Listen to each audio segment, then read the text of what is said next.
Kita beralih ke informasi selanjutnya. Bagi perempuan asal Ambarawa ini, kantong plastik bekas tak cuma jadi kantong sampah saja, tapi bisa disulap jadi barang-barang bernilai guna. Dengan kreativitasnya, Desi Esterina berhasil meningkatkan pamor tas rajut dari plastik.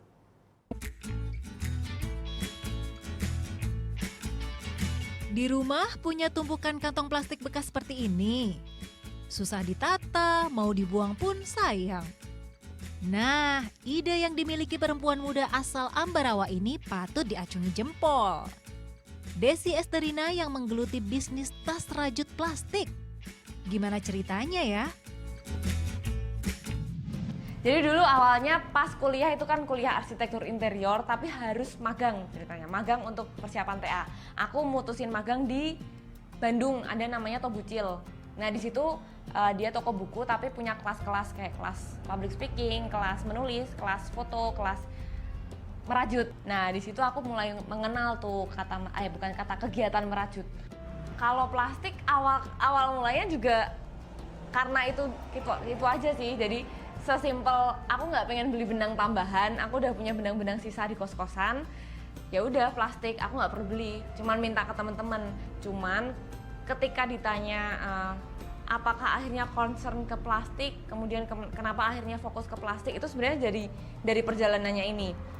Ketika aku menjual plastik pertama kali, itu aku belum kepikiran untuk mau do something untuk bumi dan lain-lain gitu. Melihat seberapa besar dampak plastik dan lain-lain itu belum pada waktu itu. Cuman aku terus kepikiran untuk menjual sesuatu dari barang yang recycle ini. Kenapa nggak sih aku nambahin story gitu. Kalau mencari plastik pertama kali nggak susah, karena kebutuhanku sangat dikit kan. Jadi aku cuman membuat apa yang aku punya dari sampah pribadi. Kemudian akhirnya pengen ada peningkatan, ada permintaan nambah sedikit waktu itu, terus aku pakai limbah dari mama. Jadi kalau ibu-ibu belanja kan pasti kreseknya, limbahnya itu lebih banyak daripada kalau kita-kita yang udah lebih aware lah ceritanya gitu.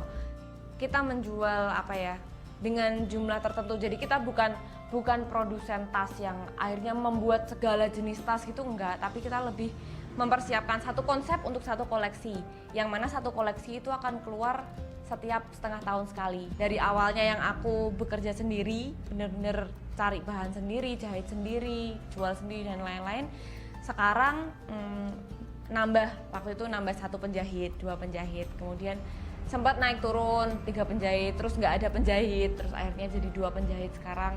Terus perajut juga dan pekerja-pekerja yang lainnya yang dari awalnya aku nggak ada, kemudian cuma 1-2 orang, sekarang kita satu tim sudah ada 12 orang untuk pekerja.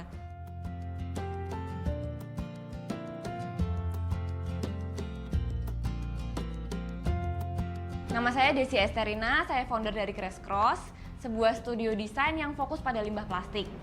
Buat saya, hidup itu bukan tentang seberapa panjang, tapi seberapa worth, seberapa bergunanya hidup kita untuk sesama atau lingkungan.